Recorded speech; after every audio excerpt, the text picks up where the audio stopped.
Bonsoir, c'est Esther Grace. Sur Douce Histoire, je suis heureuse de vous retrouver dans ce moment suspendu entre le jour et la nuit, cet instant où vous pouvez enfin poser tout ce que vous avez porté aujourd'hui. Enfoncez-vous doucement dans vos oreillers, laissez votre corps devenir lourd et détendu, comme si vous vous enfonciez dans du sable chaud. Respirons ensemble avant de commencer. Inspirez profondément par le nez en comptant jusqu'à 4, retenez quelques secondes, puis expirez longuement par la bouche en laissant partir toutes les tensions. Encore une fois, inspirez la douceur, expirez ce qui pèse. Si cette histoire vous accompagne vers un sommeil paisible, n'hésitez pas à me le dire par un petit like ou un commentaire tendre. Votre soutien me permet de continuer à créer ces moments pour vous. Merci d'être là. Merci de votre fidélité. Bonne écoute et que votre nuit soit infiniment douce.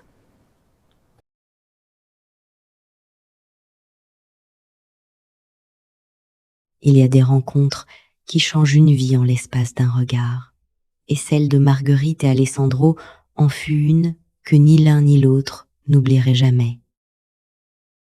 Mais il faut d'abord vous parler de Marguerite ce matin-là. Marguerite de la Croix ouvrit les yeux dans la pénombre de sa chambre d'hôtel vénitienne, là où l'aube filtrait entre les persiennes en lamelles dorées qui dessinaient des arabesques sur les murs couleur crème.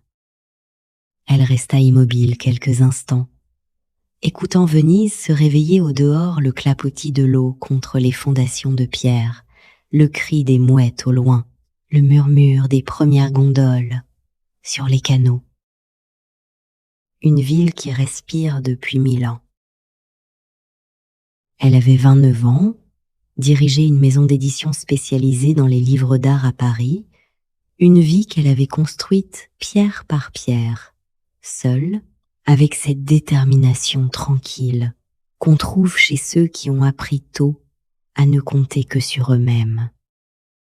Sa meilleure amie Clara lui avait dit la semaine dernière, autour d'un verre de vin dans un bar du Marais, « Tu ne vis pas, Margot? Tu organises ?» Marguerite avait ri sur le moment, cette façon de rire qu'on a quand quelque chose fait mal, mais qu'on ne veut pas le montrer. Mais le soir, seule dans son appartement, elle avait pleuré, parce que Clara avait raison. Elle planifiait tout, contrôlait tout, ne laissait rien au hasard, même ses vacances, même ses moments de détente, même sa solitude. Ce voyage à Venise, elle l'avait préparé pendant 3 mois, avec un soin maniaque.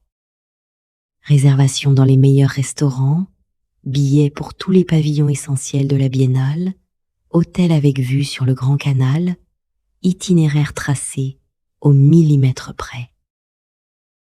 Rien au hasard, jamais. Elle se leva et ouvrit les persiennes d'un geste lent, laissant la lumière entrer comme une vague dorée qui submergea la pièce. Venise s'étalait devant elle, impossible et miraculeuse, cette ville posée sur l'eau comme un rêve qu'on aurait oublié de ranger après le réveil. L'air sentait l'eau salée et la pierre chauffée, mêlée à une odeur de café qui montait de la cale en contrebas, et quelqu'un chantait dans une cuisine voisine une aria de Verdi fausse, mais joyeuse, qui fit sourire Marguerite malgré elle. Elle prit son temps pour se préparer, choisissant une robe en lin beige rosé qui tombait avec une élégance naturelle, des sandales en cuir caramel, un sac en toile tissé couleur sable. Elle attacha ses cheveux châtains clairs en un chignon bas légèrement défait, quelques boucles s'en échappant avec cette négligence étudiée qui lui donnait un air à la fois sophistiqué et décontracté. Son téléphone vibra un message de sa mère. « Ma chérie, pense à prendre des photos pour moi. Et surtout, essaie de te détendre un peu. Tu n'es pas obligé de tout voir en une semaine. Profite. Je t'embrasse, maman. » Marguerite tapa une réponse rapide. Promis, je t'aime. Mais elle savait qu'elle ne tiendrait pas cette promesse. Elle ne savait pas juste profiter. Elle ne savait que planifier, exécuter, cocher les cases d'une liste invisible qu'elle portait toujours avec elle. Le petit déjeuner était servi dans le jardin intérieur du palazzo, un espace secret protégé par de hauts murs de briques roses, plantés de citronniers en pot et de jasmin en fleurs dont le parfum capiteux flottait dans l'air matinal. Une fontaine de marbre blanc chantait doucement au centre, son eau cristalline scintillant dans la lumière oblique, et les tables étaient dressées avec du lin blanc, de la porcelaine fine et des bouquets de roses blanches fraîchement coupées. Marguerite s'installa à une table près de la fontaine, avec un cappuccino mousseux et un cornetto encore tiède qui sentait le beurre et l'amande. Un serveur âgé aux yeux bleus très clairs et au sourire bienveillant lui apporta une petite carafe de jus d'orange pressé. « Vous êtes seule, signorina ?» demanda-t-il en italien avec cette curiosité chaleureuse qu'ont les Vénitiens. « Oui, » répondit Marguerite dans la même langue. « Je préfère voyager seule. » Le vieil homme hocha la tête pensivement, posant la carafe avec délicatesse. « C'est bien de savoir être seul, » dit-il, « mais c'est encore mieux de savoir ne plus l'être quand le moment vient. » Il s'éloigna avant qu'elle puisse répondre, disparaissant entre les citronniers comme un oracle qui a délivré son message. Marguerite but son cappuccino lentement, pensant aux paroles du vieil homme, se demandant si elle saurait reconnaître ce moment, si jamais il venait, si elle n'était pas devenue trop rigide, trop organisée, trop fermée, pour laisser entrer quelque chose d'aussi imprévisible que l'amour. Elle arriva au Giardini vers 11h, ces jardins magnifiques de la Biennale qui s'étendaient sous les arbres centenaires parsemés de pavillons nationaux qui exposaient l'art contemporain du monde entier. Marguerite adorait cet événement, cette célébration internationale de la créativité humaine, cette façon dont l'art pouvait transcender les frontières et les langues. Elle acheta son billet et commença sa déambulation méthodique, passant d'un pavillon à l'autre avec son catalogue à la main, cochant mentalement ce qu'elle avait vu, analysant chaque œuvre avec son intelligence aiguisée, mais sans vraiment se laisser toucher au cœur. Le pavillon allemand présentait des installations vidéo troublantes sur la mémoire collective et l'oubli. Le pavillon japonais déployait des sculptures de verre soufflé, suspendues dans le vide, comme des méduses translucides. Le pavillon brésilien explosait de couleurs tropicales et de sons électroniques qui faisaient vibrer l'air. Chaque œuvre était fascinante, mais Marguerite les regardait comme elle regardait tout dans sa vie avec sa tête, pas avec son cœur, gardant cette distance professionnelle qui la protégeait de toute émotion trop forte, trop déstabilisante. Puis elle entra dans le pavillon français. L'exposition s'appelait « Mémoire flottante », un titre poétique pour une installation qui coupait le souffle. Une grande salle blanche immaculée, au centre de laquelle flottait une sphère monumentale de verre de Murano, suspendue à des fils invisibles tournant lentement sur elle-même comme une planète solitaire. À l'intérieur de la sphère, des projections vidéo d'eau en mouvement créaient des jeux de lumière hypnotiques, des vagues qui se brisaient, des rivières qui coulaient, des pluies qui tombaient, tout cela en bleu profond, en argenté scintillant, en turquoise changeant. C'était comme regarder à l'intérieur d'un rêve liquide, comme voir le temps lui-même s'écouler et se transformer. Marguerite s'arrêta net devant l'installation, captivée malgré elle, et pour la première fois de la journée, pour la première fois peut-être depuis des années, elle oublia son catalogue, oublia de cocher une case mentale, oublia d'analyser et de catégoriser. Elle regarda simplement, laissant la beauté pure de la chose la traverser sans résistance.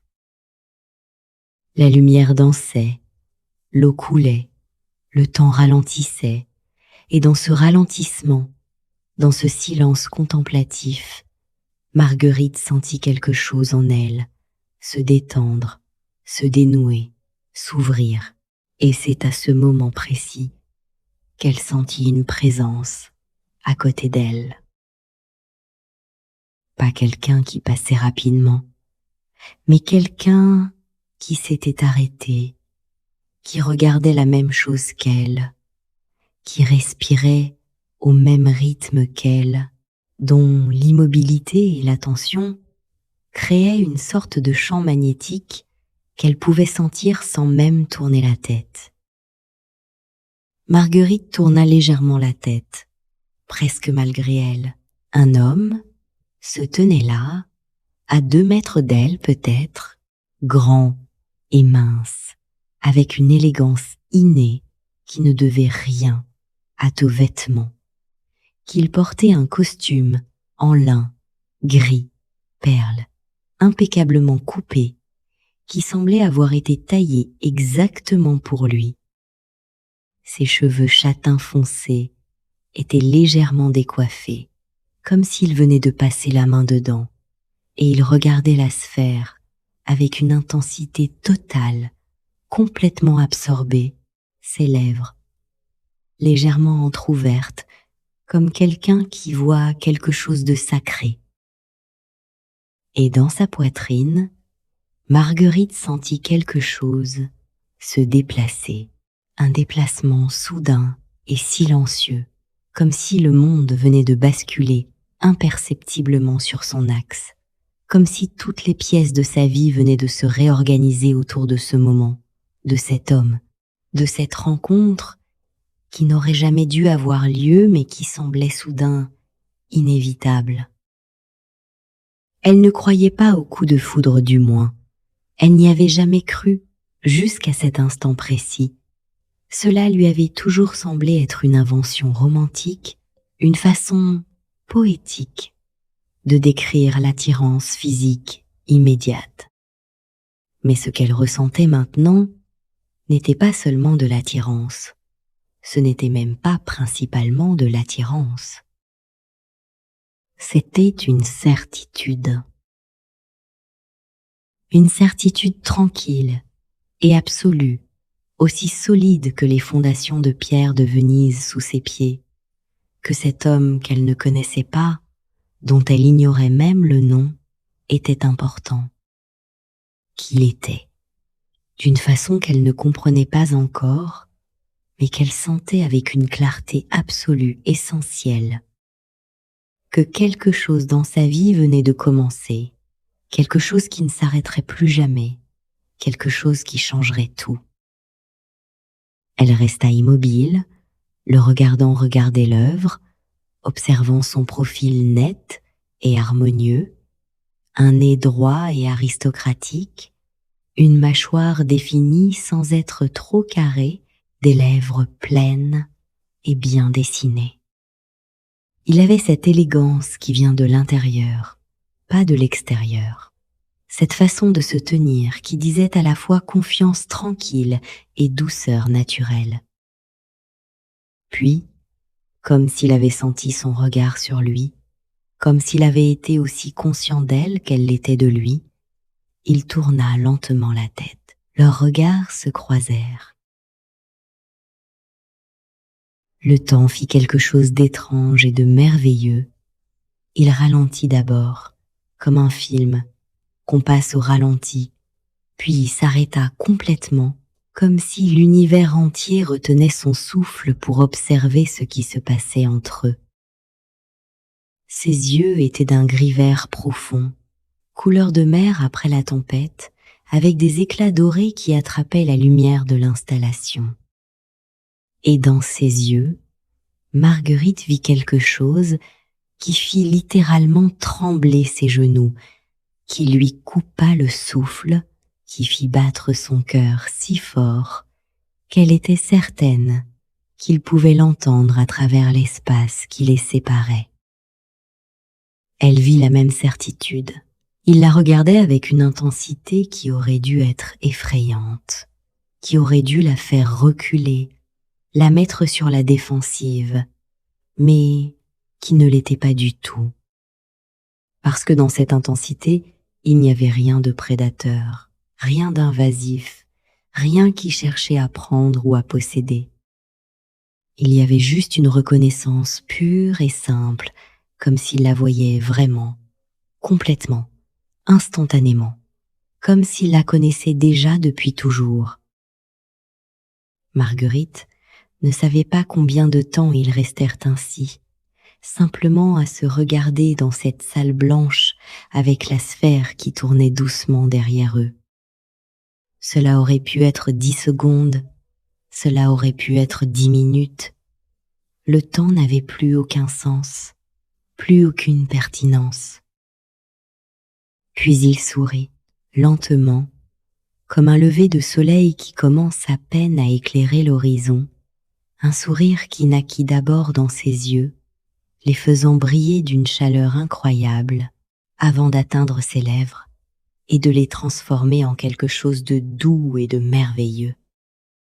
Un sourire qui disait clairement, sans aucune ambiguïté, « Je te vois, je te reconnais, je sais ce qui se passe ici, et je le sens aussi. » Et Marguerite sourit en retour, sans y penser, sans se demander si c'était approprié ou trop rapide ou trop direct, sans écouter cette petite voix dans sa tête qui lui disait habituellement de se protéger, de garder ses distances, de rester en contrôle.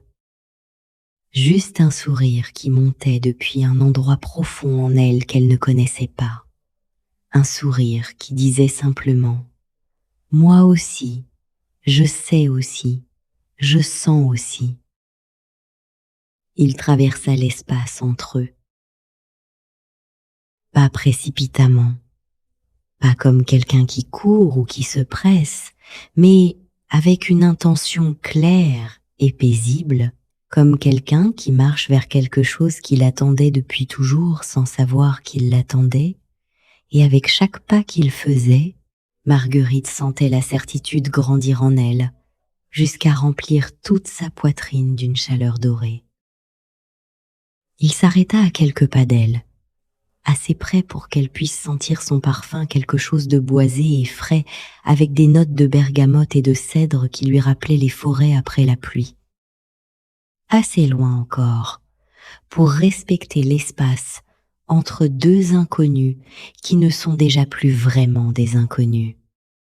« Bonjour », dit-il, et sa voix était exactement comme Marguerite l'avait imaginée, profonde et chaude, comme du miel coulant sur du velours, avec un léger accent qu'elle ne parvenait pas tout à fait à identifier, mais qui faisait rouler les airs d'une façon délicieuse. « Bonjour », répondit Marguerite, et sa propre voix lui sembla étrangement différente, plus douce qu'à l'ordinaire, plus vibrante, comme si quelque chose en elle s'était réveillé et changeait déjà la fréquence sur laquelle elle résonnait. Il y eut un silence, mais pas un silence gêné ou embarrassé, plutôt un silence habité et plein, comme si tous les mots possibles flottaient entre eux dans l'air et qu'il prenait simplement le temps de choisir lesquels saisir en premier.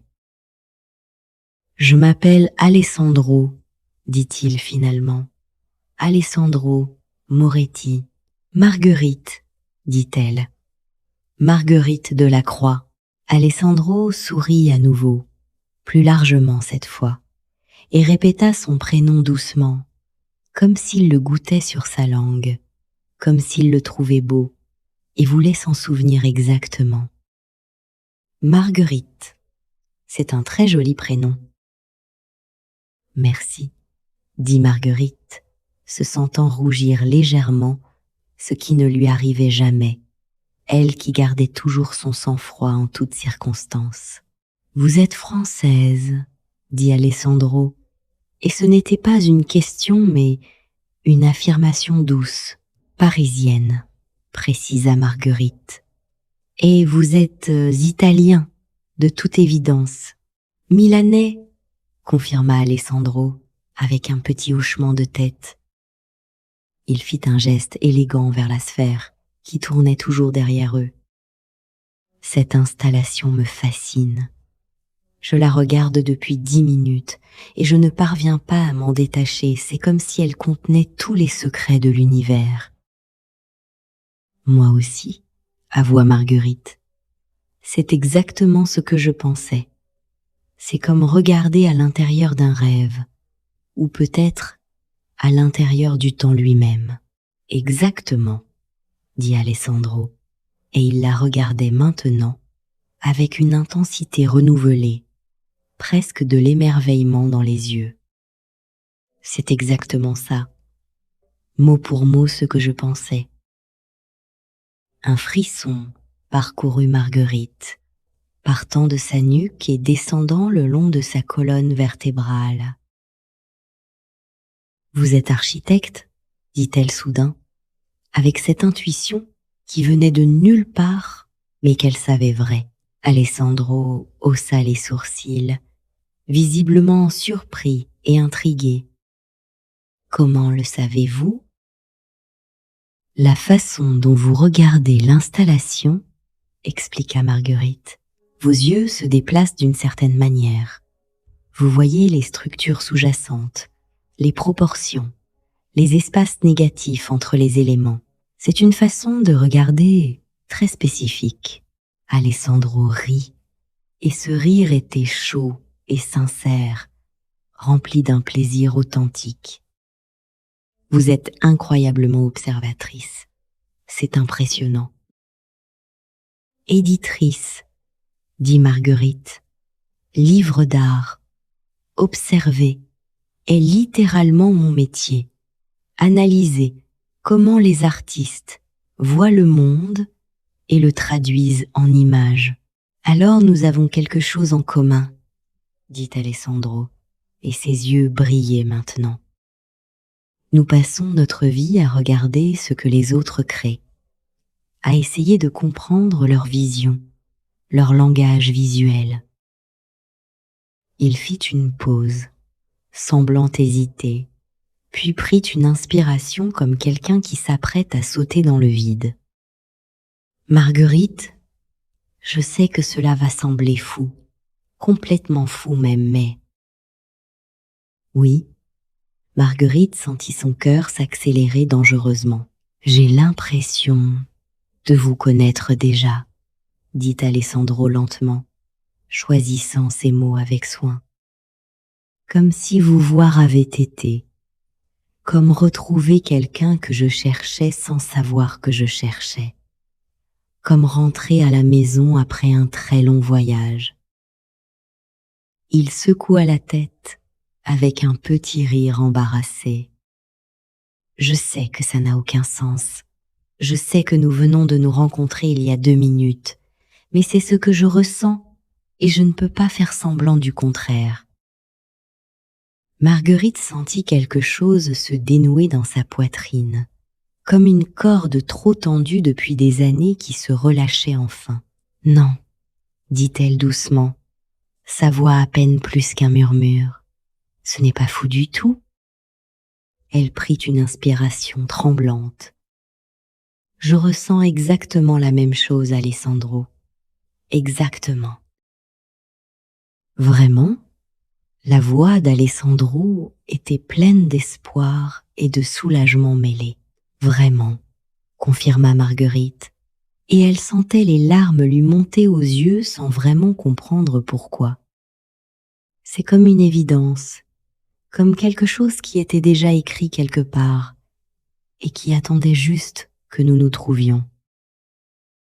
Le sourire d'Alessandro s'élargit jusqu'à illuminer tout son visage, et dans ses yeux, Marguerite vit du soulagement, de la joie pure et simple, et quelque chose d'autre aussi, une sorte d'émerveillement enfantin, comme s'il venait de découvrir quelque chose de magique qu'il avait cessé de croire possible. « Vous avez d'autres pavillons à visiter aujourd'hui ?» demanda-t-il. Et il y avait dans sa voix une note d'espoir qu'il ne cherchait même pas à cacher. « Oui, » dit Marguerite, pensant à son itinéraire soigneusement planifié, à toutes les expositions qu'elle avait prévu de voir. Puis elle sourit et ajouta « Mais ils peuvent attendre, ils peuvent tous attendre. »« Voulez-vous continuer la visite avec moi ?» demanda Alessandro. Et dans cette question simple, il y avait tellement plus une invitation à passer du temps ensemble, à apprendre à se connaître, à voir où cette chose étrange et merveilleuse qui se passait entre eux pourrait les mener. « Oui, » dit Marguerite, sans hésitation, sans réfléchir, sans consulter son planning ou peser le pour et le contre ou analyser les risques. Pour la première fois de sa vie, elle disait juste oui à l'inconnu, à l'imprévu, au possible. Ils sortirent du pavillon français ensemble, et le soleil de midi les éblouit comme s'ils sortaient d'une grotte pour découvrir que le monde existait encore au dehors. Venise resplendissait autour d'eux, dorée et impossible, cette ville qui défie toutes les lois de la physique et de la raison en existant simplement là où elle ne devrait pas exister. « Par où commençons-nous » demanda Alessandro, et il y avait dans sa voix une légèreté joyeuse, comme celle d'un enfant qui s'apprête à partir en aventure.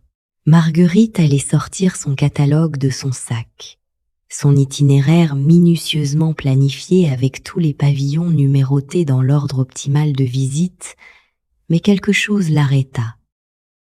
Une impulsion qu'elle ne reconnaissait pas, qui venait d'un endroit en elle qu'elle ne connaissait pas vraiment, qui lui disait de lâcher prise pour une fois, de laisser les choses arriver au lieu de tout contrôler. « Choisissez-vous, » dit-elle, et elle sentit dans sa poitrine une petite libération, comme une cage qui s'ouvre. « Surprenez-moi. » Alessandro sourit, un sourire qui illumina tout son visage. « D'accord. » Il lui tendit son bras dans un geste à l'ancienne, élégant et courtois. « On y va ?» Marguerite glissa sa main dans le creux de son coude, sentant sous ses doigts la chaleur de son corps à travers le lin de sa veste, et ils commencèrent à marcher côte à côte sur les allées de gravier blanc des Giardini. Comme s'ils faisaient ça depuis toujours, comme si c'était la chose la plus naturelle du monde. Alessandro la guida vers le pavillon nordique, une structure élégante en bois clair et vert qui semblait faire partie de la forêt elle-même. À l'intérieur, l'exposition explorait la lumière arctique à travers des installations immersives, des projections de ciels boréaux qui dansaient sur les murs et le plafond, des aurores vertes et violettes qui ondulaient comme des voiles de soie géants dans un vent invisible.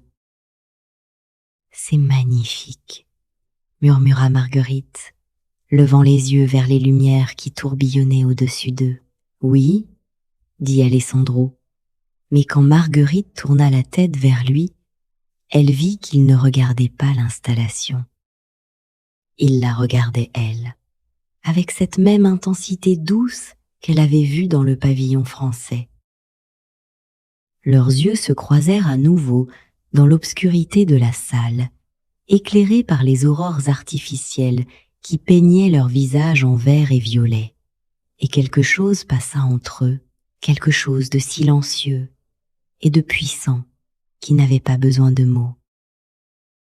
Alessandro leva la main lentement, comme s'il se donnait à lui-même et à elle le temps de reculer si l'un d'eux le voulait, puis effleura très doucement la joue de Marguerite du dos de ses doigts. Un geste d'une tendresse infinie, presque révérencieux. Marguerite ferma les yeux, sentant ce contact léger brûler sa peau comme une flamme douce, sentant son cœur cogner si fort dans sa poitrine qu'elle était sûre qu'il allait exploser. « Marguerite » murmura Alessandro, et la façon dont il prononçait son prénom était comme une caresse. Elle rouvrit les yeux. « Oui ?»« Je ne comprends pas ce qui se passe, » dit-il, sa voix basse et un peu rauque. « Je ne comprends pas comment c'est possible, mais je ne veux pas que ça s'arrête. » Sa main glissa doucement dans ses cheveux, défaisant légèrement son chignon. « Je sais que nous venons de nous rencontrer. Je sais que c'est impossible et fou, mais... » « Mais c'est là quand même, » termina Marguerite dans un souffle. « Oui, dit Alessandro. C'est là quand même, et c'est plus réel que n'importe quoi d'autre. » Ils sortirent du pavillon nordique, main dans la main, un geste qui s'était fait naturellement, sans qu'aucun d'eux décide consciemment de le faire. Leurs doigts s'étaient entrelacés, comme deux pièces d'un puzzle qui trouve enfin leur place. « Vous avez faim ?» demanda Alessandro alors que le soleil montait vers son zénith et que la chaleur commençait à devenir intense. Marguerite réalisa qu'elle n'avait rien mangé depuis le petit déjeuner et que son estomac criait famine. « Très, » admit-elle en riant. « Je connais un endroit, » dit Alessandro, ses yeux pétillants de cette façon qu'ont les Italiens quand ils parlent de nourriture. Pas touristique du tout. Une vraie osteria vénitienne où vont les locaux, de la vraie cuisine, pas ces trucs pour touristes qu'on sert sur la place Saint-Marc. Il hésita une seconde. « Si vous voulez venir, bien sûr. Je ne veux pas m'imposer ou présumer. »« Je veux, » dit Marguerite, et encore une fois elle était surprise par la facilité avec laquelle elle disait oui, par cette absence totale de doute ou d'hésitation. Sans consulter son téléphone pour vérifier ses réservations soigneusement planifiées, sans penser à son itinéraire, sans se demander si c'était raisonnable d'aller déjeuner avec un inconnu rencontré il y a 1 heure. Juste oui, simplement, complètement. Ils prirent le Vaporetto ensemble depuis les Giardini, debout sur le pont arrière, parce que tous les sièges étaient occupés, serrés l'un contre l'autre dans la foule de Vénitiens qui rentraient déjeuner chez eux. Venise défilait autour d'eux dans toute sa splendeur improbable, les palais couleur pastel qui se reflétaient dans l'eau verte du canal, les gondoles noires qui glissaient silencieusement, les ponts anciens qui enjambaient l'eau comme des arcs de pierre précieux. Le vent du canal soulevait les cheveux de Marguerite qui s'était complètement échappée de son chignon maintenant, les envoyant danser autour de son visage dans un tourbillon châtain doré. Alessandro les regardait avec une expression qu'elle ne pouvait pas tout à fait déchiffrer, quelque chose entre l'émerveillement et la tendresse, comme s'il la trouvait belle et voulait se souvenir exactement de ce moment. « Quoi ? demanda Marguerite en riant, un peu gênée par l'intensité de son regard. Rien, dit Alessandro, mais il souriait. Juste, vous êtes exactement là où vous devriez être, sur un vaporetto à Venise avec vos cheveux dans le vent et le soleil qui fait briller vos yeux. C'est parfait. Marguerite sentit ses joues chauffer, et pas seulement à cause du soleil. Le restaurant était caché dans une cale si étroite qu'on aurait pu la manquer si on ne savait pas qu'elle existait. Une petite ostéria avec des tables de bois anciens noircis par le temps, des murs de pierre nue couverts de photos jaunies, et une lumière tamisée qui entrait par des fenêtres hautes donnant sur un minuscule canal. L'odeur qui s'en échappait était divine à rôti, basilic frais, poisson grillé, ce parfum inimitable de la vraie cuisine italienne préparée avec amour. Le propriétaire, un homme rond et jovial, avec une moustache grisonnante et un tablier taché de sauce tomate, accueillit Alessandro avec des exclamations joyeuses et une accolade vigoureuse. Ils échangèrent quelques phrases rapides en dialecte vénitien que Marguerite ne comprit pas entièrement, puis l'homme se tourna vers elle avec un sourire énorme et des yeux pétillants de curiosité. « Ah, Alessandro, finalement tu amènes quelqu'un, » dit-il en italien avec un accent vénitien prononcé. « Et une si belle dame en plus. Française, je parie, on le voit à l'élégance. »« Marco, je te présente Marguerite, » dit Alessandro, et il y avait dans sa voix une fierté douce qui fit battre le cœur de Marguerite plus vite. « Marguerite, voici Marco, le meilleur cuisinier de tout Venise, même s'il ne le crie pas sur les toits. » Marco rit de bon cœur, tapant Alessandro sur l'épaule. « Flatté. Allez, venez, j'ai la table parfaite pour vous. » Il les guida vers une petite table, dans le jardin arrière, un espace secret, entouré de murs couverts de lierre et de glycines, dont les grappes violettes pendaient comme des lustres naturels. Une treille laissait filtrer juste assez de soleil pour réchauffer sans brûler, et l'air sentait le jasmin et la mer. « C'est magique !» murmura Marguerite en s'asseyant. « Attendez de goûter la cuisine !» dit Alessandro avec un clin d'œil. Marco ne leur donna pas de menu, il apporta simplement ce qu'il avait de meilleur ce jour-là, des cicchetti pour commencer, ces petites bouchées vénitiennes qui sont comme de la poésie culinaire. Du bacala mantecato crémeux sur de la polenta croustillante, des sardines fraîches marinées au citron et à l'oignon rouge, des artichauts frits si croustillants qu'ils se brisaient sous la dent, des crevettes grises de la lagune, simplement grillées, avec de l'ail et du persil.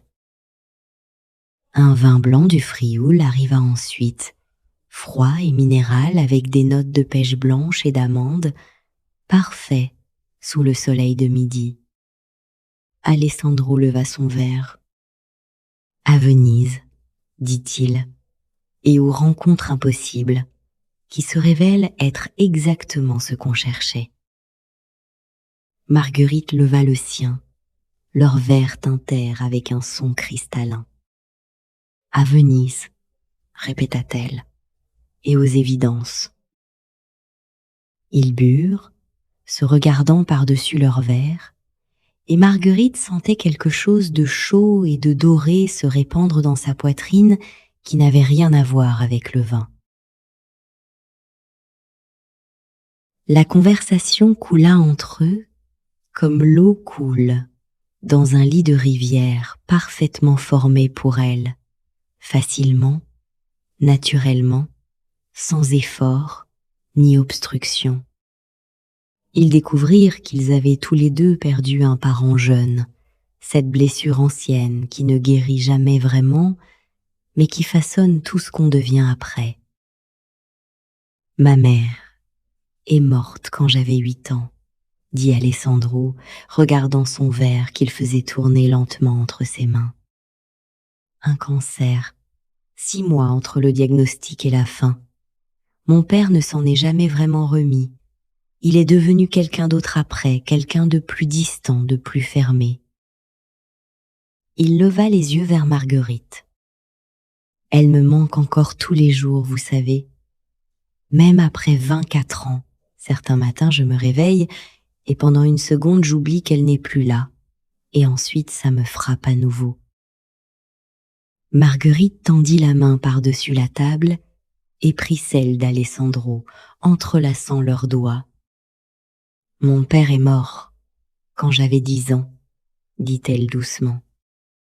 Accident de voiture, instantané, ils nous ont dit, il n'a pas souffert, comme si ça rendait les choses meilleures. » Elle serra la main d'Alessandro. Ma mère a dû travailler 2 emplois pour nous faire vivre, ma sœur et moi. Je l'ai vue s'épuiser, se sacrifier. J'ai juré que je ne dépendrais jamais de personne, que je serais toujours capable de me débrouiller seule. C'est pour ça que vous êtes si organisée, si en contrôle de tout, dit Alessandro. Et ce n'était pas une question mais une compréhension douce. Oui, admit Marguerite, c'est exactement ça. Si je planifie tout, si je contrôle tout, alors rien de terrible ne peut arriver par surprise. Mais la vie n'est pas faite pour être contrôlée, dit Alessandro avec douceur. Elle est faite pour être vécue, avec tous ses risques et toutes ses surprises. Marguerite le regarda longuement, ce homme qu'elle connaissait depuis 2 heures et qui semblait déjà voir au fond d'elle. « Je suis en train d'apprendre ça, dit-elle. Aujourd'hui, maintenant, avec vous. » Marco leur apporta le plat principal des pâtes aux sèches, avec leur encre, noire et luisante, servie avec juste un filet d'huile d'olive et une pincée de poivre. Le goût était de la mer pure, concentré, presque iodé mais équilibré par la douceur des pâtes fraîches. Alessandro lui raconta comment il avait décidé de devenir architecte, cette fascination d'enfant pour les bâtiments et les espaces qui s'était transformée en vocation. « Je veux créer des lieux où les gens se sentent bien, sans savoir pourquoi, » expliqua-t-il, ses mains dessinant des formes dans l'air. Des espaces qui les apaisent, qui les inspirent, qui leur donnent envie de rester et de vivre pleinement. Marguerite lui parla de sa maison d'édition, comment elle l'avait créée à 25 ans avec ses économies et un prêt bancaire qu'elle avait mis 3 ans à obtenir.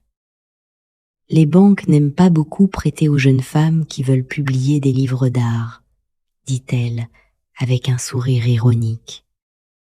Ils préfèrent les projets rentables, prévisibles. Mais j'ai persisté. Chaque refus me rendait plus déterminée. « Vous êtes incroyable, » dit Alessandro, et dans ses yeux, elle voyait une admiration sincère qui la fit rougir. Ils découvrirent qu'ils avaient visité les mêmes endroits sans jamais se croiser le musée d'Orsay à Paris, où Alessandro allait souvent quand il travaillait sur un projet français, la Villa Médicis à Rome, où Marguerite s'était rendue pour rencontrer un artiste qu'elle voulait publier, les jardins de Giverny qu'ils aimaient tous les deux pour leur lumière impressionniste. « Nous avons peut-être été au même endroit le même jour sans le savoir, » dit Alessandro. « Peut-être que nous nous sommes croisés sans nous voir. » « Peut-être, » dit Marguerite. Ou peut-être que nous devions attendre aujourd'hui, ce moment précis, pour nous trouver. Alessandro sourit. J'aime mieux cette version, dit-il. Le déjeuner s'étira doucement dans l'après-midi doré, et ni l'un ni l'autre ne sentaient le temps passer. Marco leur apporta un tiramisu fait maison, léger comme un nuage, avec juste ce qu'il fallait de café amer pour équilibrer la douceur du mascarpone. Puis, des petits verres de limoncello glacé qui brûlèrent agréablement dans leur gorge. Les autres clients vinrent et repartirent. Le restaurant se vida progressivement, mais Marco ne les pressa jamais, se contentant de sourire chaque fois qu'il passait près d'eux, avec cette expression indulgente de quelqu'un qui reconnaît l'amour naissant quand il le voit. Finalement, alors que l'après-midi déclinait vers le soir et que la lumière prenait cette qualité dorée particulière qui fait de Venise un tableau de Canaletto vivant, Alessandro paya l'addition malgré les protestations de Marguerite. « La prochaine fois, ce sera vous, » dit-il avec un sourire. « Mais aujourd'hui, laissez-moi vous offrir ce déjeuner. » La prochaine fois. Ces mots flottèrent entre eux, pleins de promesses. Ils sortirent de l'Osteria main dans la main, un peu étourdis par le vin et la nourriture, et surtout par cette chose incroyable qui se passait entre eux.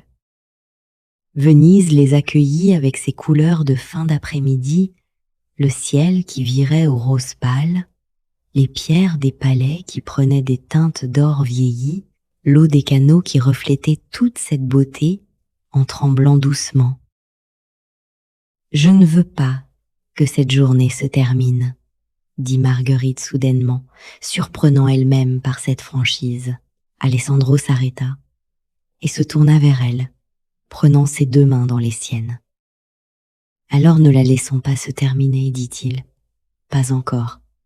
Venez, je veux vous montrer quelque chose. » Il la guida à travers un labyrinthe de caillies étroites, tournant à gauche puis à droite, avec l'assurance de quelqu'un qui connaît Venise intimement.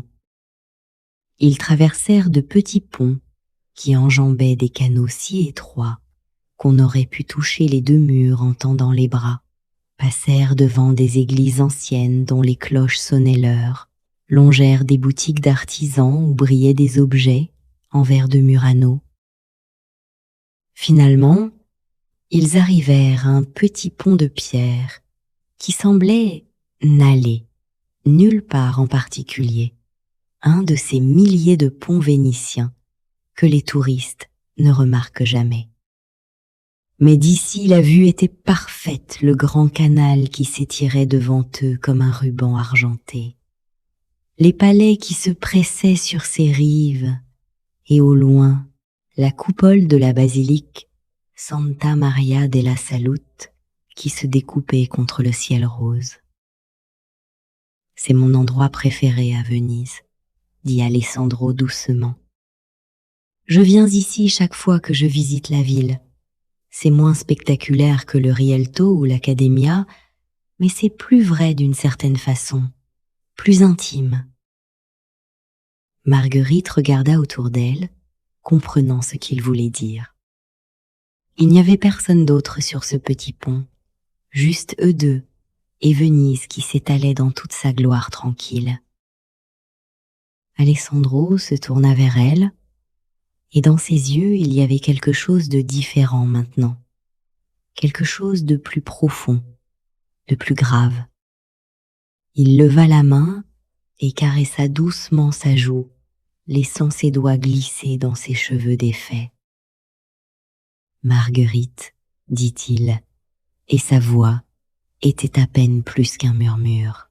« Je sais que c'est fou, je sais que nous nous connaissons depuis quelques heures seulement, mais je dois vous le dire, parce que si je ne le fais pas maintenant, je vais exploser. » Le cœur de Marguerite battait si fort qu'elle sentait son pouls dans ses tempes. « Quoi ?» murmura-t-elle. « Je crois que je tombe amoureux de vous, » dit Alessandro. « Non, je ne crois pas. Je sais. Je le sais avec une certitude absolue. » Il prit son visage entre ses mains avec une tendresse infinie. « Je sais que vous pensez probablement que je suis fou, que c'est impossible d'aimer quelqu'un qu'on vient de rencontrer, mais ce n'est pas ce que je pense, » l'interrompit Marguerite, et sa voix tremblait légèrement. « Parce que je ressens exactement la même chose, Alessandro. Exactement. » Le sourire qui illumina le visage d'Alessandro était comme le lever du soleil après une longue nuit. Il se pencha lentement vers elle, lui donnant tout le temps de reculer si elle le voulait, mais Marguerite ne recula pas. Au contraire, elle se haussa sur la pointe des pieds pour aller à sa rencontre.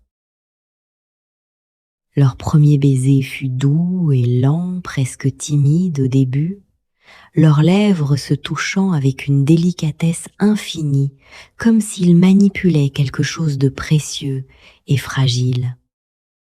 Puis quelque chose changea, s'approfondit, et Alessandro l'attira contre lui, tandis qu'elle passait ses bras autour de son cou, et le baiser devint plus intense, plus urgent, portant tout ce qu'il ressentait et ne pouvait pas encore mettre en mots. Le monde autour d'eux disparut complètement. Il n'y avait plus Venise, plus le pont, plus le canal, plus rien que leurs lèvres qui se cherchaient et se trouvaient, leurs corps pressés l'un contre l'autre, leurs cœurs qui battaient au même rythme fou. Quand ils se séparèrent enfin, ce fut lentement, à regret, restant front contre front, respirant ensemble, les yeux fermés, comme s'ils essayaient de graver ce moment dans leur mémoire avec une précision parfaite. « Waouh !» murmura Alessandro, et Marguerite sentit son souffle chaud contre sa bouche. « Oui !» dit-elle. « Waouh !» Ils rirent doucement, un rire heureux et un peu incrédule, et Alessandro l'embrassa à nouveau, plus brièvement cette fois, sur le front, sur le nez, sur chaque joue, comme si il voulait goûter chaque parcelle de son visage. Le soir tomba sur Venise dans une symphonie de roses et d'or, et ils marchèrent sans but précis à travers la ville qui s'illuminait progressivement.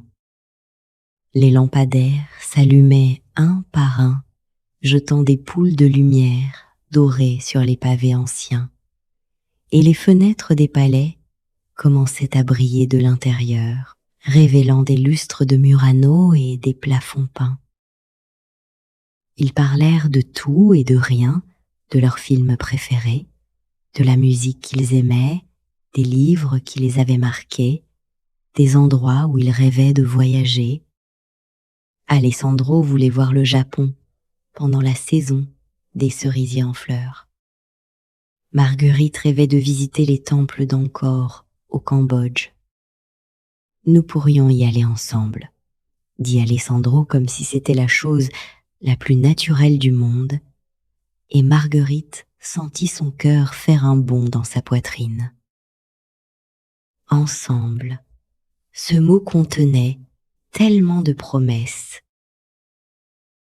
Ils dînèrent dans un autre petit restaurant qu'Alessandro connaissait, cette fois au bord d'un canal tranquille où les gondoles passaient lentement en faisant clapoter l'eau contre les murs. Ils commandèrent du risotto à l'encre de sèche et du poisson grillé, mais Marguerite goûtait à peine la nourriture, tant toute son attention était concentrée sur Alessandro, la façon dont ses mains bougeaient quand il parlait, le son de sa voix, quand il racontait une anecdote amusante, la façon dont ses yeux brillaient à la lumière des bougies.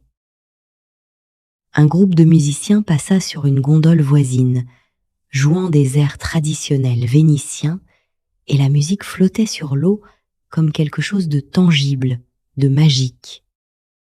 Alessandro se leva et tendit la main à Marguerite. « Dansez avec moi », dit-il. « Ici ?» demanda Marguerite en riant. « Maintenant, ici. Maintenant. » Toujours. Elle prit sa main et ils dansèrent là, sur les pavés inégaux au bord du canal, sous les étoiles qui commençaient à apparaître dans le ciel, qui s'assombrissait.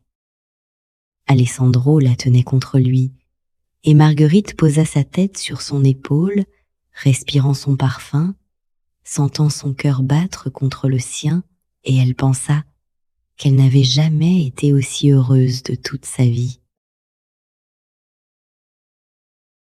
La nuit était bien avancée quand ils quittèrent le restaurant et commencèrent à marcher lentement vers l'hôtel de Marguerite.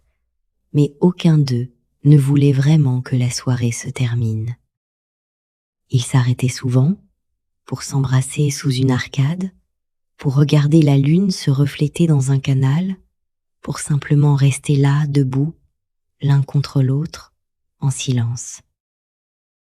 Devant le Palazzo Contarini où Marguerite séjournait, ils s'arrêtèrent et se regardèrent longuement, ne sachant pas très bien comment se dire au revoir, ou même s'ils devaient se dire au revoir.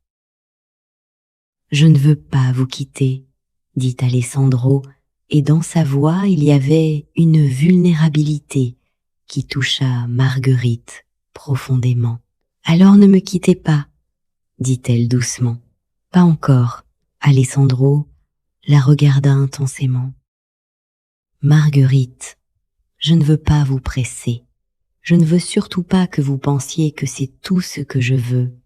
Mais... » Il hésita, cherchant ses mots. « Voulez-vous qu'on prenne un dernier verre quelque part ? Mon hôtel n'est qu'à 10 minutes d'ici. Il y a une terrasse sur le toit, avec une vue magnifique sur la ville. » Marguerite savait exactement ce qu'il proposait vraiment, et elle savait aussi que c'était probablement fou d'accepter, qu'elle devrait être plus prudente, plus raisonnable, plus en contrôle. Mais elle en avait fini avec le contrôle pour aujourd'hui, fini avec la prudence, fini avec se protéger de la vie. « Oui, » dit-elle simplement, « j'aimerais beaucoup. » L'hôtel d'Alessandro était un petit boutique-hôtel caché près du Rialto, un palazzo du XVIIe siècle restauré, avec goût où chaque détail respirait l'élégance discrète. Le portier de nuit les salua d'un hochement de tête complice quand ils entrèrent main dans la main, et l'ascenseur ancien aux grilles en fer forgeait les porta lentement jusqu'au dernier étage. La terrasse sur le toit était déserte à cette heure tardive, un espace magique où Venise s'étalait autour d'eux comme une mer de toits de tuiles rouges ponctuées de clochers et de coupoles. La lune était presque pleine, baignant tout d'une lumière argentée qui faisait briller les canaux en contrebas comme des rubans de mercure. Alessandro ouvrit une bouteille de Prosecco qu'il avait dans le minibar de sa chambre, et ils s'installèrent sur un petit canapé de fer forgé couvert de coussins moelleux. Le vin pétillait doucement dans leurs verres, mais ni l'un ni l'autre ne buvaient vraiment, trop absorbés l'un par l'autre pour penser à quoi que ce soit d'autre. Marguerite s'appuya contre la balustrade, respirant l'air nocturne qui sentait la mer et le jasmin. Alessandro se plaça derrière elle, l'enveloppant de ses bras, et elle se laissa aller contre lui, sentant sa chaleur, sa solidité, cette impression d'être à sa place qui ne la quittait plus depuis ce matin au pavillon français. Ils restèrent ainsi longtemps en silence, un silence habité et paisible, où les mots n'étaient pas nécessaires parce que leur corps disait tout ce qu'il y avait à dire. Alessandro déposa des baisers légers dans ses cheveux, sur sa tempe, derrière son oreille. Chaque baiser, une promesse muette. Marguerite, murmura-t-il finalement contre son oreille, je sais que c'est fou de dire ça maintenant, mais je dois être honnête avec vous. Elle se retourna dans ses bras pour le regarder. Quoi? Je crois que vous êtes la personne que j'ai attendue toute ma vie sans savoir que je l'attendais, dit Alessandro, et dans ses yeux, il y avait une sincérité absolue qui fit trembler Marguerite. Je sais que nous venons de nous rencontrer, je sais que c'est impossible et irrationnel, mais c'est ce que je ressens, et je ne peux pas faire semblant du contraire. Marguerite leva la main et caressa doucement sa joue, sentant sous ses doigts la légère barbe qui commençait à pousser. Ce n'est pas impossible, dit-elle. Ce n'est pas irrationnel. C'est juste vrai. Elle prit une inspiration tremblante. Alessandro, je ne crois pas aux contes de fées, je ne crois pas au destin ou à l'âme sœur, ou à toutes ces choses romantiques. Du moins, je n'y croyais pas. Mais aujourd'hui, vous avez changé quelque chose en moi, vous avez ouvert quelque chose que je gardais fermé depuis si longtemps. Et maintenant? Demanda Alessandro doucement. Maintenant je crois, dit Marguerite simplement. Je crois en nous. Alessandro l'embrassa alors, profondément, passionnément, et elle répondit, avec toute l'intensité de ce qu'elle ressentait. Ses mains glissèrent dans ses cheveux, les siennes trouvèrent le creux de son dos, et ils se perdirent l'un dans l'autre sous les étoiles vénitiennes. Quand ils se séparèrent, tous les deux respiraient fort, et dans les yeux d'Alessandro il y avait une question silencieuse. Marguerite prit sa main et la porta à ses lèvres, l'embrassant doucement. « Restez avec moi cette nuit, murmura-t-elle. Je ne veux pas être séparée de vous, pas encore. » Ils descendirent dans la chambre d'Alessandro, une belle pièce, aux murs couleur crème et aux meubles anciens, où la fenêtre ouverte laissait entrer la brise nocturne qui faisait danser les rideaux blancs.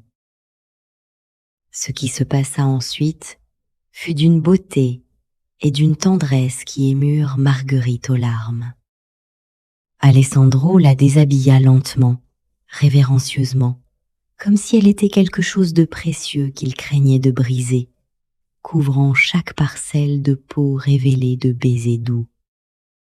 Elle fit de même pour lui, découvrant son corps avec des mains tremblantes, émerveillée par sa beauté, par sa force contenue, par la façon dont il frissonnait sous ses caresses.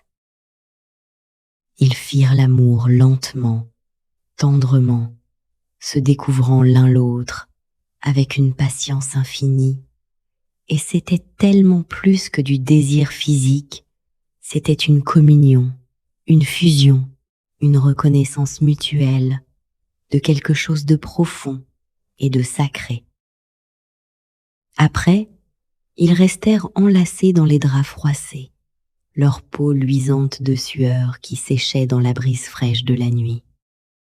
Alessandro traçait des motifs paresseux sur le dos de Marguerite avec ses doigts, et elle écoutait son cœur battre régulièrement sous son oreille. « Je ne veux pas que demain arrive, » murmura Marguerite. « Je veux rester dans cette bulle pour toujours. Alors restons-y, » dit Alessandro en l'embrassant sur le front. « Qui a dit que demain devait changer quoi que ce soit ?» Ils s'endormirent ainsi, entrelacés, et Marguerite rêva de palais flottants et de ponts de verre qui les reliaient l'un à l'autre par-dessus des canaux infinis.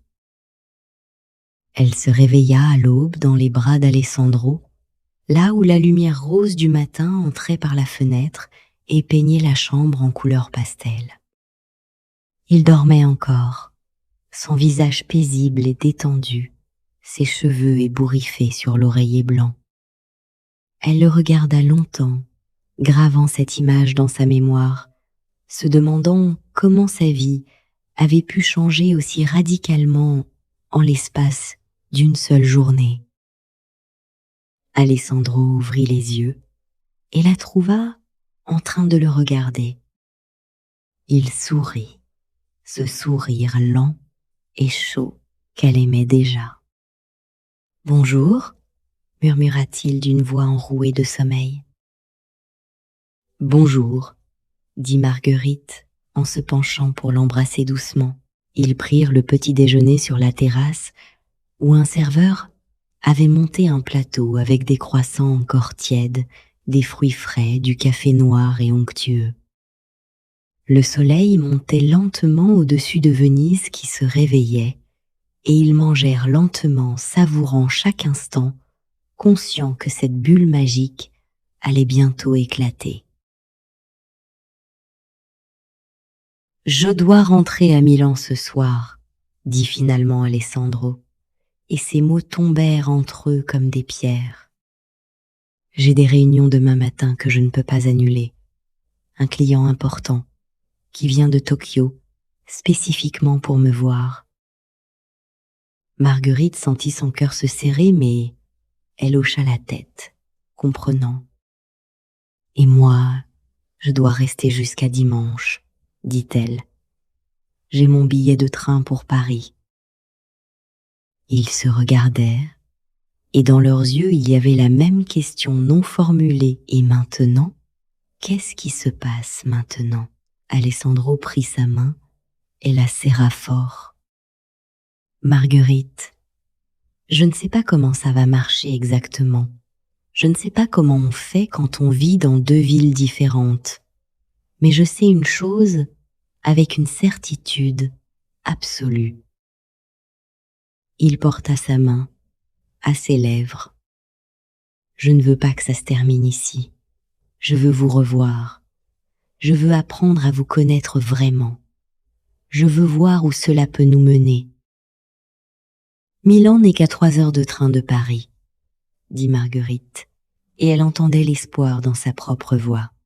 « On pourrait se voir les week-ends, alternativement.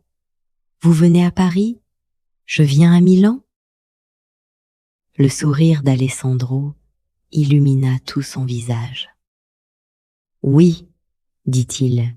« Oui, exactement ça. Ce week-end prochain, je viens à Paris. Si vous voulez de moi, bien sûr. » « Si je veux de vous ?» Marguerite rit, et elle sentait les larmes lui monter aux yeux. « Alessandro, je ne veux que vous. »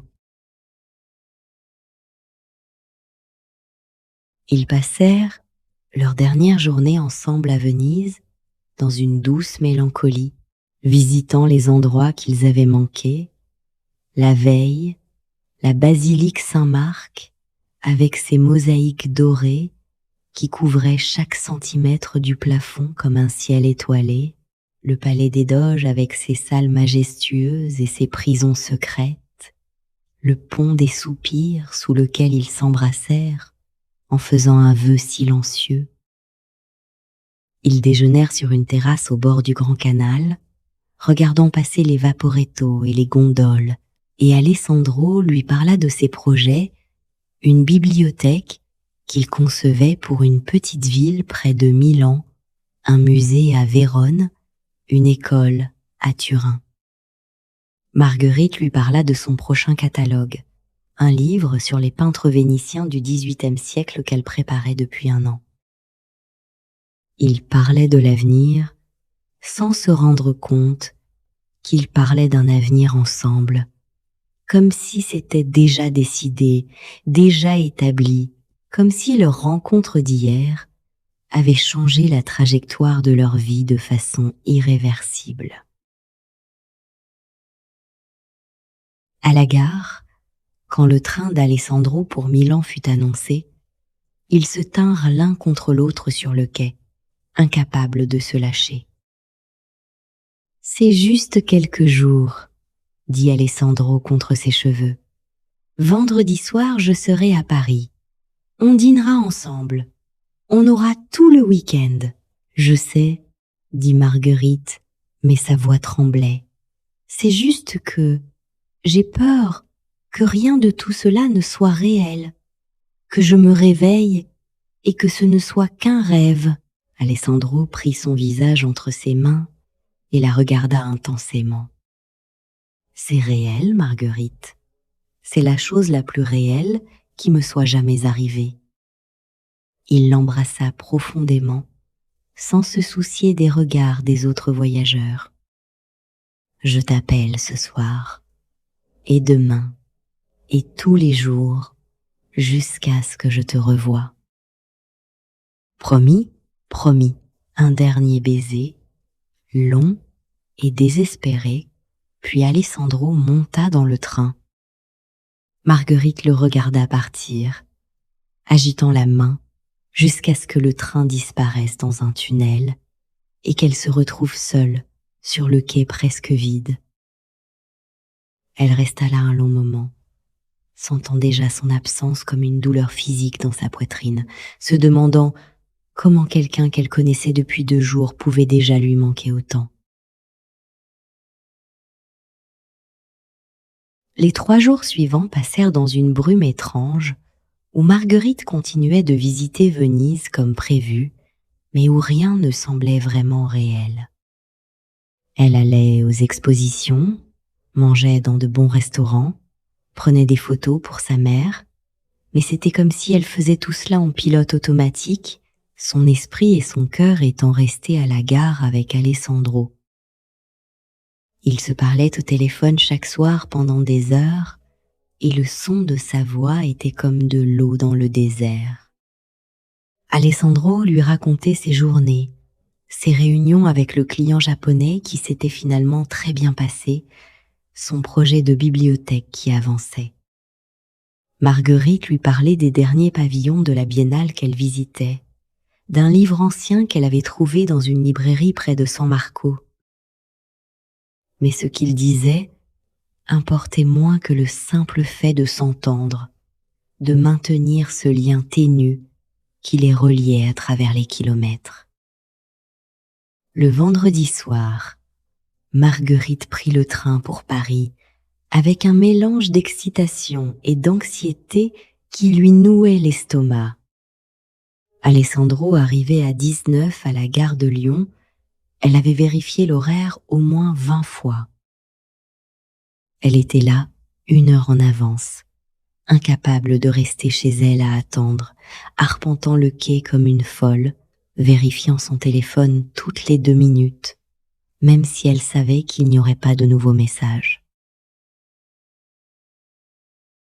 Quand le train entra en gare avec un sifflement de frein, Marguerite sentit son cœur s'arrêter, puis repartir à un rythme fou. Les portes s'ouvrirent, les passagers commencèrent à descendre, et puis soudain elle le vit grand, élégant dans un manteau gris, un sac de voyage à la main, cherchant des yeux sur le quai. Leurs regards se croisèrent. Alessandro laissa tomber son sac et courut vers elle. Marguerite courut aussi, et ils se percutèrent au milieu du quai dans une étreinte si serrée qu'elle pouvait à peine respirer. Mais elle s'en fichait, parce qu'il était là, il était vraiment là, c'était réel. « Tu m'as tellement manqué », murmura Alessandro dans ses cheveux. « Mon Dieu, tu m'as tellement manqué. »« Toi aussi », dit Marguerite, et elle pleurait maintenant sans retenue. « Je pensais que j'avais tout imaginé, que ça ne pouvait pas être aussi fort, aussi réel, mais ça l'est. » Termina Alessandro en la serrant encore plus fort. « Ça l'est vraiment, Ils s'embrassèrent là, sur le quai bondé de la gare de Lyon, et le reste du monde cessa d'exister. Ce week-end établit un pattern qui se répéterait pendant les mois suivants. Alessandro, qui venait à Paris, Marguerite qui allait à Milan, des week-ends volés entre leur vie professionnelle, des nuits trop courtes et des matins trop rapides, des au revoir à la gare qui devenaient chaque fois un peu plus déchirants. Mais ils tenaient bon, parce que ce qu'ils avaient trouvé à Venise était trop précieux pour être abandonné. Leurs vies s'entrelacèrent progressivement. Alessandro rencontra les amis de Marguerite à Paris, impressionnant Clara par son charme naturel et sa sincérité évidente. Marguerite rencontra les amis d'Alessandro à Milan, un groupe d'architectes et d'artistes chaleureux qui l'accueillirent comme si elle avait toujours fait partie du groupe. Mais tout n'était pas facile. Il y eut des moments difficiles, des malentendus dus à la distance, des jalousies stupides, des frustrations de ne pas pouvoir être ensemble quand ils en avaient besoin. La mère de Marguerite s'inquiétait, demandant si elle était sûre de ne pas aller trop vite, si elle connaissait vraiment cet homme qu'elle voyait seulement les week-ends. « Ma chérie, je sais que tu es amoureuse, mais sois prudente, » lui dit-elle un soir au téléphone. « Tu le connais depuis seulement quelques mois. Comment peux-tu être sûre ?» Marguerite comprenait ses inquiétudes, mais elle savait aussi avec une certitude absolue. « Maman, je sais que ça semble fou, mais c'est lui. Je le sais comme je sais que le soleil se lève chaque matin. C'est une évidence. » Clara était plus directe. « Margot, je suis heureuse pour toi, vraiment, mais qu'est-ce que vous allez faire à long terme ? Tu ne peux pas passer ta vie dans des trains entre Paris et Milan. » « Je sais, » admit Marguerite. « Nous en parlons. Nous cherchons des solutions. » Mais la vérité était qu'aucun d'eux ne voulait sacrifier sa carrière et qu'ils n'avaient pas encore trouvé comment résoudre cette équation impossible. 6 mois après leur rencontre, Alessandro vint à Paris pour un long week-end. Il proposa une promenade dans le jardin du Luxembourg, même s'il pleuvait légèrement, ce qui surprit Marguerite, qui savait qu'il n'aimait pas particulièrement se promener sous la pluie. Ils marchèrent main dans la main entre les arbres dégoulinants, et Marguerite remarqua qu'Alessandro semblait nerveux, ce qui ne lui ressemblait pas. « Tout va bien ?» demanda-t-elle. « Oui, » dit Alessandro, mais sa voix était tendue. « Non, enfin, il faut que je te parle de quelque chose. » Le cœur de Marguerite se serra. « Quoi ?» Alessandro s'arrêta près de la fontaine Médicis, sous un grand arbre qui les protégeait un peu de la pluie. Il se tourna vers elle, prenant ses 2 mains dans les siennes. « Marguerite, ces 6 mois ont été les plus beaux de ma vie, » commença-t-il, « mais aussi les plus difficiles. Parce que chaque fois que je dois te quitter pour retourner à Milan, ça me déchire un peu plus. Je ne peux plus continuer comme ça. Je ne veux plus continuer comme ça. » Marguerite sentit la panique monter en elle. « Qu'est-ce que tu es en train de dire ?»« Je suis en train de dire que j'ai ouvert une antenne de mon cabinet à Paris, » dit Alessandro rapidement. « J'ai trouvé un local près du Marais. J'ai commencé à démarcher des clients français. Ça va prendre du temps pour transférer complètement mon activité, mais je peux être basée ici d'ici 6 mois, si tu veux de moi. » Marguerite le regardait, bouche bée, incapable de parler. « Je sais que c'est énorme, » continua Alessandro. « Je sais que tu n'as rien demandé. Mais Marguerite, je t'aime. Je t'aime plus que tout au monde et je veux construire une vie avec toi, une vraie vie, pas juste des week-ends volés. Il s'agenouilla sous la pluie qui tombait maintenant plus fort. Marguerite sentit le monde s'arrêter de tourner. Alessandro sortit une petite boîte de velours de sa poche, l'ouvrit pour révéler une bague délicate en or blanc, sertie d'une petite émeraude entourée de diamants. « C'était la bague de ma mère, dit-il, et sa voix tremblait. La seule chose qu'elle m'a laissée, je l'ai toujours gardée, en me disant que je la donnerais à la femme que j'aimerais assez pour passer ma vie avec elle. » Les larmes coulaient sur les joues de Marguerite, se mêlant à la pluie. « Marguerite de Lacroix, veux-tu m'épouser ?» demanda Alessandro. « Je sais que ça fait seulement 6 mois. Je sais que certaines personnes diront que c'est trop rapide. Mais quand on sait, on sait. Et je sais que tu es celle avec qui je veux vieillir, celle avec qui je veux construire une maison, fonder une famille, partager chaque jour qui me reste à vivre. » Marguerite tomba à genoux devant lui dans l'herbe mouillée, prenant son visage entre ses mains. « Oui, » dit-elle en riant et en pleurant en même temps. « Oui, oui, 1000 fois oui. » Alessandro passa la bague à son doigt avec des mains tremblantes, puis l'attira dans ses bras et l'embrassa sous la pluie battante. Autour d'eux, les gens qui passaient dans le jardin applaudissaient et criaient des félicitations, mais ils ne les entendaient même pas, perdus l'un dans l'autre, perdus dans ce moment parfait. Ils se marièrent au printemps suivant, à Venise bien sûr, dans une petite église sur l'île de Giudecca, où la lumière entrait par les vitraux anciens en couleur d'arc-en-ciel. Marguerite portait une robe simple, en dentelle couleur ivoire, qui appartenait à sa grand-mère. Ses cheveux détachés, tombant en vagues souples sur ses épaules, une couronne de fleurs de jasmin les mêmes, qui avaient parfumé cette première matinée vénitienne. Alessandro portait un costume sombre impeccable, et quand il la vit remonter l'allée au bras de sa mère, elle vit les larmes briller dans ses yeux.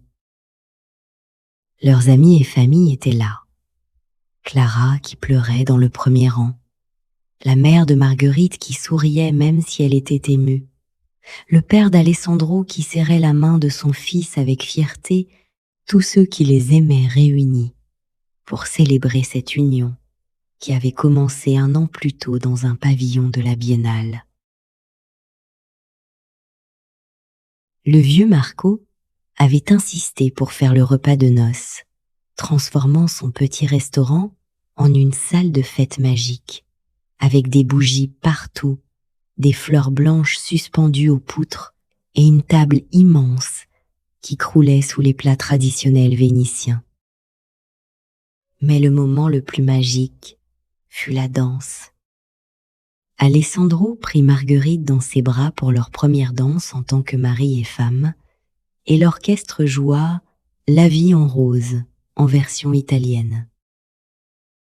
Ils dansèrent doucement, serrés l'un contre l'autre, et Alessandro lui murmura à l'oreille « Tu te souviens de ce soir où nous avons dansé au bord du canal ?»« Comment pourrais-je oublier ?»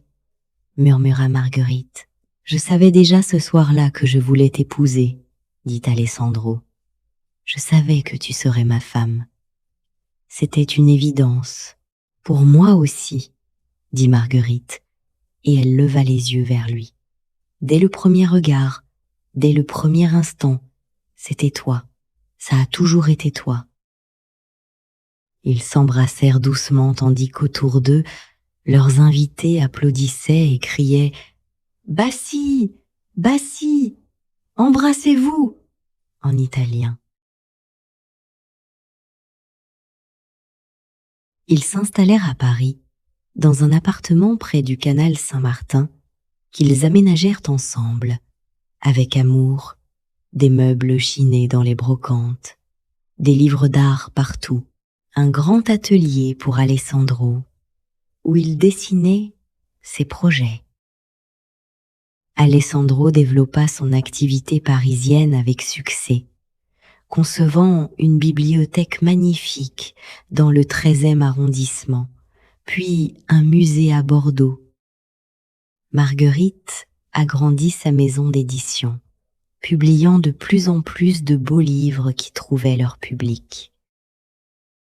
Mais ce qui rendait tout cela vraiment magique, c'était la certitude qui n'avait jamais vacillé, pas une seule seconde depuis ce jour à Venise. Cette reconnaissance mutuelle, cette évidence que, quand on trouve la bonne personne, on le sait simplement, sans doute, sans question, avec une clarté parfaite. Les années passèrent, douces et riches, remplies de projets communs et de rêves partagés. Ils eurent 2 enfants, une fille qu'ils appelèrent Sofia et un garçon qu'ils appelèrent Marco, en l'honneur du vieux cuisinier vénitien qui était devenu comme un grand-père pour eux. Et chaque année, à la date anniversaire de leur rencontre, ils retournaient à Venise. À la Biennale s'ils le pouvaient, sinon simplement dans cette ville magique où tout avait commencé. Ils retournaient au pavillon français, regardaient des installations d'art contemporain, déjeunaient chez Marco qui vieillissait mais gardait son sourire immense, dînaient au bord des canaux et toujours, ils allaient sur ce petit pont qu'Alessandro lui avait montré le premier soir pour regarder le soleil se coucher sur le grand canal. Des années plus tard, quand Sofia et Marco étaient déjà grands et avaient leur propre vie, quand Marguerite et Alessandro avaient les cheveux gris et les rides au coin des yeux qui racontaient toutes les années de rires partagés, ils se tenaient encore sur ce pont à Venise, main dans la main comme le premier jour. « Tu te souviens de ce jour-là » demanda Alessandro. Même s'il savait qu'elle se souvenait, comment aurait-elle pu oublier chaque détail, dit Marguerite. La lumière dans le pavillon, la sphère qui tournait, la façon dont tu m'as regardé, la certitude absolue que ma vie venait de changer pour toujours. Alessandro l'attira contre lui, l'embrassant doucement. « Tu sais ce qui est merveilleux, dit-il. Quoi que cette certitude n'a jamais changé, dit Alessandro. Pas une seule fois en toutes ces années. Tu es toujours celle que je veux voir en premier le matin et en dernier le soir. Tu es toujours celle avec qui je veux vieillir.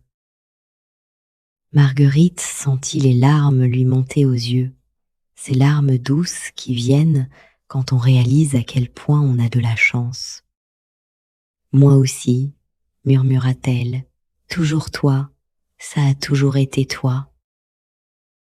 Le soleil se couchait sur Venise, peignant le ciel en rose et en or, exactement comme ce premier soir, et ils restèrent là ensemble, regardant la ville s'allumer progressivement, se tenant l'un l'autre comme ils l'avaient toujours fait, et comme ils le feraient toujours. Parce que quand c'est évident, ça dure pour toujours. Quand 2 cœurs se reconnaissent vraiment, le temps n'efface rien, il approfondit seulement ce qui était déjà là depuis le début. Une évidence ne se discute pas, elle se vit simplement, complètement, pour toujours. Permettez maintenant à votre souffle de descendre encore un peu. Laissez vos épaules trouver leur place naturelle. Sentez le poids de cette journée qui glisse loin de vous comme de l'eau sur une pierre lisse. Quelque part en vous vit une certitude, quelque chose que vous savez sans savoir comment vous le savez, une vérité qui attend d'être reconnue. Peut-être est-ce l'amour, peut-être est-ce une vocation, peut-être est-ce simplement la certitude que vous êtes exactement là où vous devez être. Faites confiance à ces évidences qui se présentent à vous. Quand quelque chose résonne en vous avec cette clarté parfaite, cette reconnaissance immédiate, ne la laissez pas passer par peur ou par doute. Les plus belles choses de la vie arrivent souvent exactement quand on ne les attend pas, exactement quand on est prêt à les recevoir, même si on ne le sait pas encore. Venise continue de flotter sur sa lagune, les marées montent et descendent, les ponts relient les rives, et quelque part, deux personnes se regardent pour la première fois en reconnaissant quelque chose qu'elles cherchaient sans le savoir. L'amour est une évidence quand il est vrai. Ne le cherchez pas, laissez-le vous trouver. Et quand il arrive, reconnaissez-le, accueillez-le, vivez-le complètement. Que votre nuit soit paisible et douce comme une caresse vénitienne. Que vos rêves soient remplis de lumière dorée et d'évidences qui ne demandent qu'à être vécues. Bonne nuit.